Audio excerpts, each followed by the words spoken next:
네, 안녕하세요. 총광호입니다.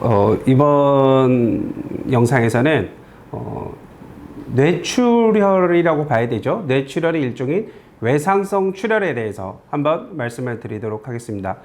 이 사건 역시 어떠한 보고서나 통계 자료가 아니고 저희가 수행했던 사건임을 밝혀드리면서 설명을 드리도록 하겠습니다.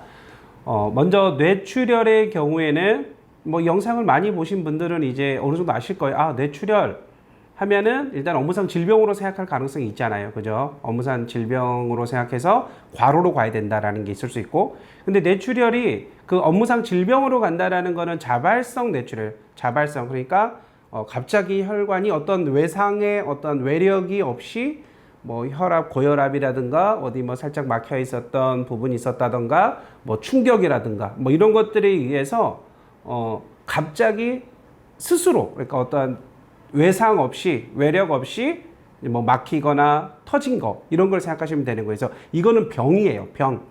질병. 그래서 이거는 업무상 질병이고요. 이거 말고도, 자, 우리가 어떤 그 높은 건물에서 추락했을 때, 두개골 골절이 오면서 뇌출혈이 올 수도 있는 거고요. 그렇죠? 어떤 교통사고로 인해서도 어떠한 뇌출혈, 외상의 뇌출혈이 올 수도 있는 거죠. 그리고 수년 전에 좀 이슈화 됐었잖아요. 우리 이제 백모 어떤 농민께서 어떤 시위 중에 있다가 물대포를 받고 사고가 일어났었잖아요. 근데 여기에 보면은 이제 경막출혈이 있었던 것 같다. 이제 경막출혈로 진단서가 나오는 것도 있었죠. 자, 오늘의 주제가 바로 경막출혈입니다. 자, 이전에 제가 말씀드린 거 뭐였죠? 뇌출혈의 경우에는 이게 외상이냐 자발성이냐에 따라서 법이 달라집니다. 적용 법규가 달라져요. 그래서 업무상 사고로 가는 경우, 즉 외상이나 업무상 사고로 가야 되는 것이고, 만약에 자발성 뇌출혈했다, 뇌경색이었다, 이제 부위와 상관없이 자발성이었다 그러면은 뭘로 가야 된다고요? 업무상 질병으로 가야 됩니다. 그렇죠? 그리고 업무상 사고인 경우에는 원칙적으로는 특별한 어떤 법적인 자문이 필요 없는 경우에는 당의 사업장을 관할하는 근로복지공단 담당에 의해서 그 당의 지사에서 결정이 나는 게 원칙이에요. 근데 업무상 질병으로 가는 경우에는 당의 관할 지사에서 재조사까지만 완료를 하고 이제 심의안을 작성을 합니다. 심의안을 작성하고 여기까지 정리가 끝나면 이거를 그 지사가 속해 있는 광역 단위별로 만들어져 있는 업무상 질병판정위원회, 이제 우리가 실무안에서 질판이라고도 하는데요. 업무상 질병판정위원회로 회부가 되고 이 업무상 질병판정위원회에 있는 이 위원들이 결정을 하는 거예요. 그래서 이게 업무상 사유에 해당이 되는 것 같다, 되지 않는 것 같다, 즉 승인이다, 불승인이다, 이런 식으로 그거를 이제 비공개 투표입니다, 이거는. 그래서 이제 해가지고 이 결과에 거의 귀속된다고 봐야 돼요. 그럼 이걸 다시 그 해당 지사에 보내주면 그 해당 지사의 담당자가 그 민원인에게 내지는 대리인에게 결과를 통보해주는 양식입니다. 그래서 결론적으로 말씀드리면 업무상 사고라면은 같은 뇌출혈이라 그래도 업무상 사고라면은 그 당의 지사에서 결정이 나는 거고, 같은 뇌출혈을 해도 업무상 질병이다, 즉 자발성 뇌출혈이다 하면은 이거는 질병판정위원회를 거쳐야 된다. 라는 게 필요하고, 여기에 대리인이 역할이 좀 중요하게 판단돼요. 왜냐하면 이제 구술심리에 참석해서 의견 진술하는 시간이 사실은 아주 중요하거든요. 예. 그래서 이게 왜 아주 중요한지, 왜 이 질병판정위원회에 들어가서 대리인 역할이 중요한지에 대해서는 한번 제가 다음에 한번 주제를 정해서 한번 말씀을 드리도록 하겠습니다. 그래서 이 사건의 경우에는 경막출혈이었는데 이게 좀 특징이 하나 있었어요. 이분이 돌아가시기 전에 사실은 4일 전이에요. 4일 전에 어떠한 사고가 있었어요. 사고가 있었고, 근데 이제 머리를 부딪힌 적은 있었거든요. 근데 어떤 두개골 골절이라든가 어떤 찢어짐도 없었어요. 그냥 부딪힘 정도만 있었어요. 부딪힘이 있었는데, 그리고 나서도 그 다음날 평온하게 일상 업무를 진행을 했습니다. 근데 이제 3일이 지나고 이제 4일째 되던 날, 갑자기 이제 메스꺼움이라든가 이런 증상들이 나타나서 병원을 간 거예요. 갔더니 이분의 경우에는 경막하 출혈입니다 라고 진단을 받은 겁니다. 자, 여기서 포인트는 그럼 뭐겠어요? 이 경막하 출혈 경막상 출혈, 이 경막 출혈의 경우에는 어떠한 외력, 외상에 의해서 갑자기 발생하는 경우도 있어요. 뭐 교통사고라든가 큰 추락사고나 이런 경우. 그렇죠? 이런 경우가 있을 수 있는데, 이 역시도 뭐 제가 의사는 아니지만 이런 사건들을 하면서 이제 찾아본 자료에 의하면은 3개월 후에 발현되기도 한대요. 그래서 크게 경막 출혈은 급성, 뭐 아급성, 뭐 만성 이렇게 나눈다 생각하시면 돼요. 이해하셨죠? 네, 그렇게 생각하시면 됩니다. 그래서 이번 사건의 경우에는 사실은 저희가 이분이 외상이 분명했어요. 어떤 사고가 분명했습니다. 사고가 분명했고 뭐 경막하 출혈의 어떠한 특징이라는 게 있었을 때 뭐 그 사고로부터 즉각적으로 발현되지 않을 수도 있다라는 게 인정이 된 거죠. 받아들여진 거죠. 그렇죠? 이제 그렇게 해서 이제 승인이 난 겁니다.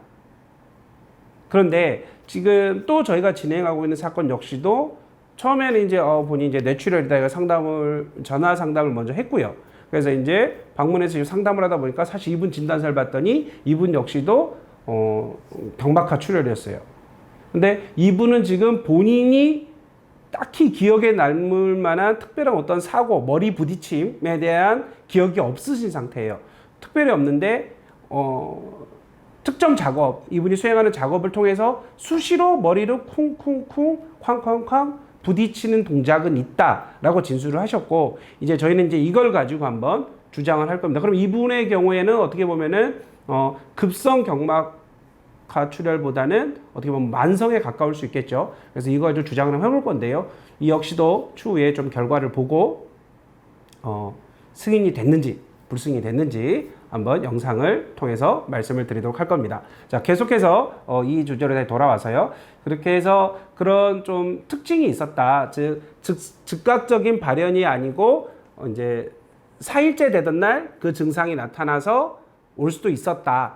그래서 이 경막상 경막하 출혈은 즉각적인 게 아니고 급성이 아니고 뭐 만성일 수도 있다. 즉 일정 기간이 경과돼서 나올 수도 있다라고 했고, 이거를 이제 제가 찾아본 자료에 의했을 때는 뭐 최대 3개월 후에 나타날 수도 있다라고 이제 제가 서류를 봤고요. 그리고 이 사건하면서 두 번째가 있었어요. 명백히 법률상 배우자가 있었습니다. 명백히 법률상 배우자가 있었음에도 불구하고 자, 형식적으로 뭐가요? 주소를 달리했습니다. 이거는 이제 뭐 우리가 주소를 달리하는 경우는 있을 수 있잖아요. 예, 형식적으로 뭐 우리가 예전으로 치면 무슨 위장이혼을 한 경우도 있을 거고, 뭐 여러 가지 뭐 직장 문제로 주소를 달리할 수도 있고 여러 가지 원인은 있을 수 있어요. 근데 그것을 이유로, 왜냐면 주민등록상 같이 하지 않음을 이유로 처음에 공단에서 이제 담당자분은 이분은 연금으로 인정될 가능성이 힘들어 보입니다. 그래서 뭘로요? 그냥 일시금으로 주겠다는 거예요. 근데 되게 젊으신 분이셨는데 배우자인데 그러면 안 되는 거잖아요. 예. 그래서 우리가 뭐 어떤 생활비를 뭐 쓰는 과정이라든가, 그렇죠? 그래서 뭐 정기적으로 이체를 했는지 여부도 봐야 되고 뭐 이런 것들. 즉 이 망인이, 이 재해자가 근로를 통해서 노동력을 제공해서 받은 임금을 가지고 과연 생계를 같이 했느냐는 이 돈으로 생활을 했느냐예요. 이 돈으로 같이 생활을 했느냐, 이 돈으로 공과금도 내고 이 돈으로 자녀들 양육도 하고 이 돈으로 부모 부양도 하고, 이런 부분들을 종합적으로 따져서 판단해야 됩니다. 그래서 이 부분을 저희가 소명을 했고, 뭐 다행스럽게도 그 소명이 받아들여져서 지금 이분은 이 배우자분은 연금을 받고 계십니다. 네. 이번 영상에서는 이제 드리고 싶은 말씀은 뭐냐면은 뇌출혈이라 할지라도 무조건 업무상 질병은 가는 건 아니다. 그렇다고 무조건 업무상 사고도 아니다. 따라서 자발성인지 아닌지를 따져봐야 되는데, 경막 출혈의 경우에는, 경막상 경막하 출혈의 경우에는 의사 선생님들이 그래요. 99.99% 뭐다? 외상으로 난 거다. 그래서 경막 출혈, 경막상 출혈을 하면은 어떤 업무상 질병의 법리 있잖아요. 그래서 과로가 있냐 없냐 이거를 힘쓰기보다는 이분이 업무 수행 과정에서 어떠한 두부 쪽에 어떠한 외상이나 충격이나 받을 만한 게 있었느냐, 이거를 조사하는 게 포인트다라는 거를 꼭 말씀드리고 싶습니다. 자, 그리고 두 번째로는 형식적으로 주민등록상 주소를 같이 하지 아니한다 할지라도 입증을 잘 하신다면 어떻게 될 수 있을까요? 예, 연금을 받으실 수가 있습니다. 그래서 이 부분을 좀 참고해 주시고 좀 수급권에 대한 부분이 좀 있었고요. 제가 또 한 번 좀 약속드리고 싶어서 이제 앞으로 촬영하고 싶은 내용은 이 수급권에 대해서 과연 사실혼, 동거하는 분이 어떠한 권리를 행사할 수 있느냐, 뭐 내지는 법률혼과 이 뭐 예를 들면 재해자가 남자라는 전제로 이 배우자가 법률상 배우자가 있음에도 불구하고 뭐 사실상 사실혼 상태인 사실혼 상태인 동거녀가 있다 했을 때 과연 누구에게 수급권이 인정될 것이냐, 이런 좀 쟁점들이 있거든요. 이 부분들에 대해서 기회가 됐을 때 한번 수급권에서 정리를 해드리도록 하겠습니다. 예, 감사합니다.